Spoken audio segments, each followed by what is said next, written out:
So Walmart keeps about 68% of their net income inside the company. Oops.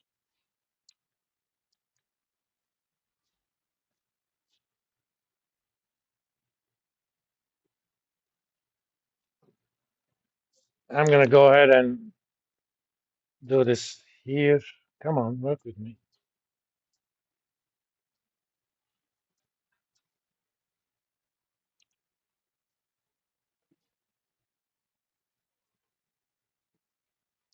This OneNote is going to kill me one day.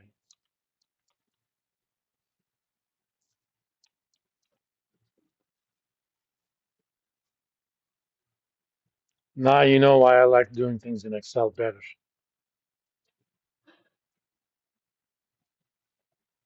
You know, if I had a sugar mommy and bought me an iPad, I could have done all of these in iPad.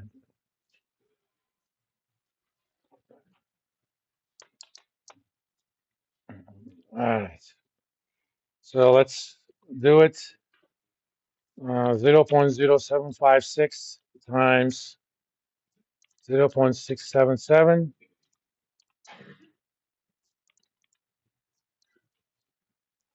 Actually, I can write this as percent.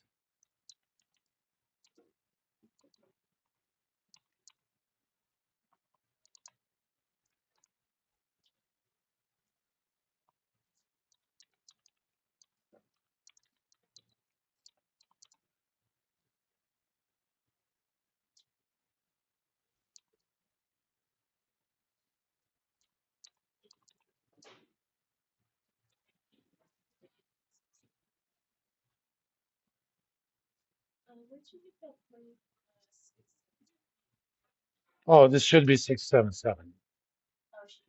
Yeah, something got deleted when so IGR is going to be 5.39%.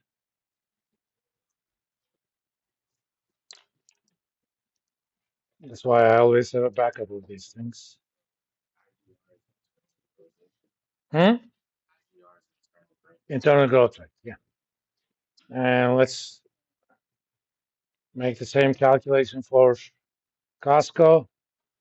10.29% times negative 0.141 divided by 1 minus that whole thing.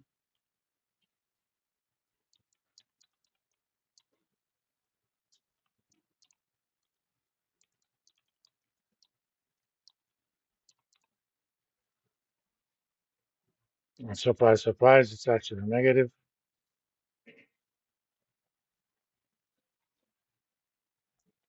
In fact, I would be extremely surprised if it was not negative. Your retention ratio is negative, so you have negative internal resources. Now, these are not predictions that Walmart's earnings are going to grow by 5.39% next year, and Costco's earnings are going to decline by 1.43%. This assumes A, you will not use any external resources. B, you're going to keep exactly the same dividend payout ratio. Who knows? Maybe this year Costco was generous. They paid a lot of dividends. Maybe next year they won't. And three, the ROA is going to stay exactly the same. So these are not predictions. This is the maximum growth rate that you could achieve with only internal resources, assuming dividend payout ratio and ROA remains constant. We're going to do a similar calculation using what we call, we're going to call it sustainable growth ratio,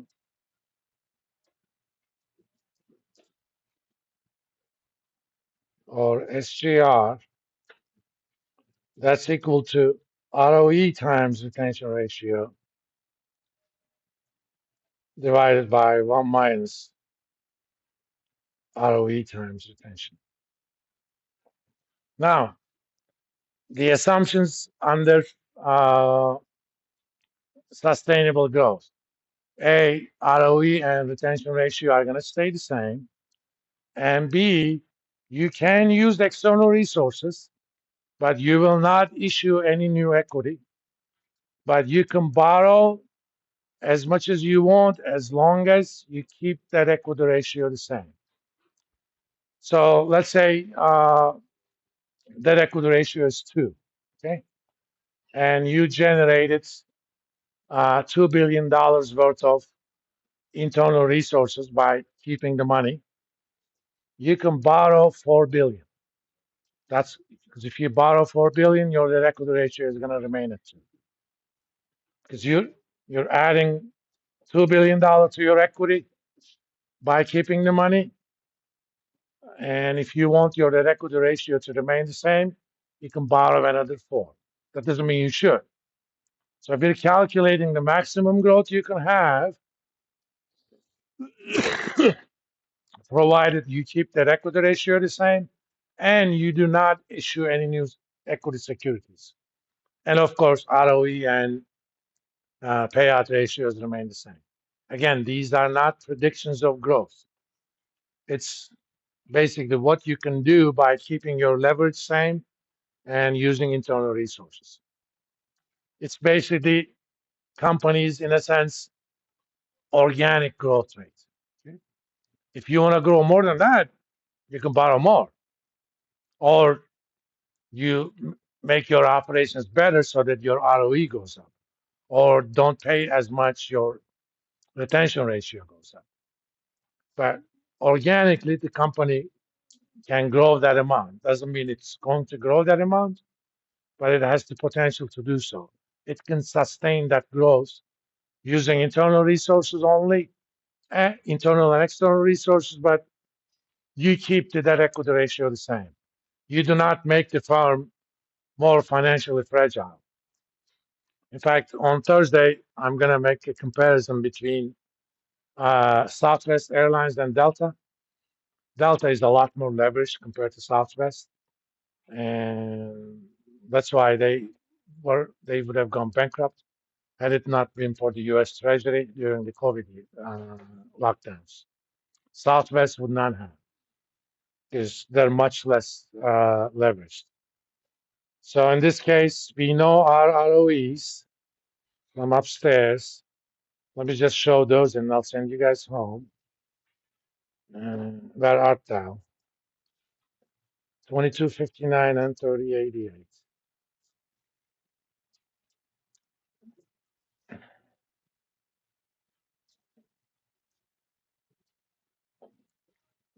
We know Costco's sustainable growth rate is going to be negative, so I'm not going to calculate it because they have negative retention ratio.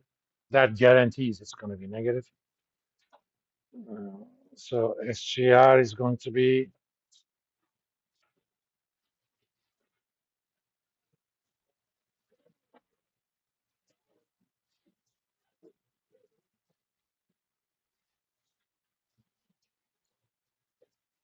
in fact, I'm going to be smart. I'm going to copy this,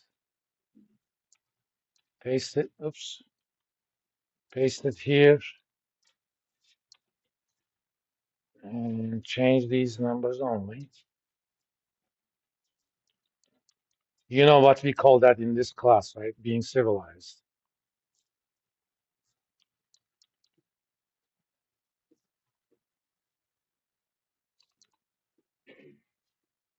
So SGR is equal to, too thick. I forgot that.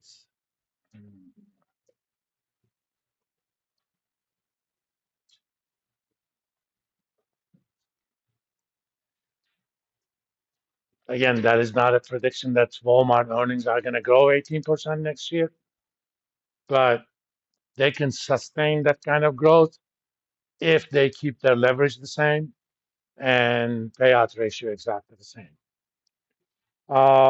We're going to talk about price multiples next time.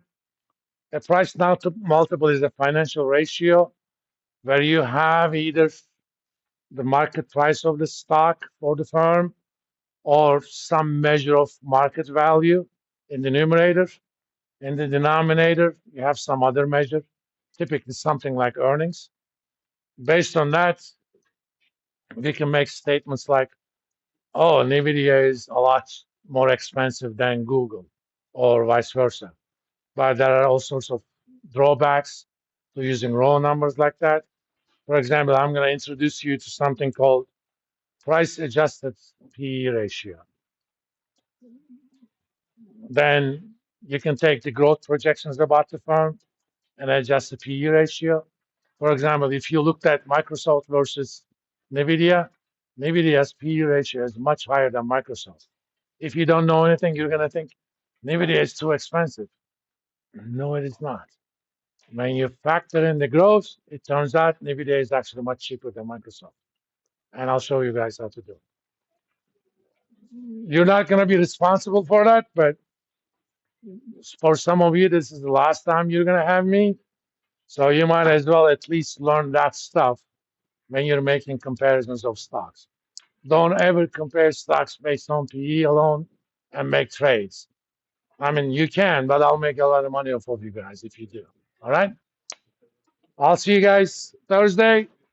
Remember, now that you've been lectured about all of this, I'm going to ask you guys questions. All right?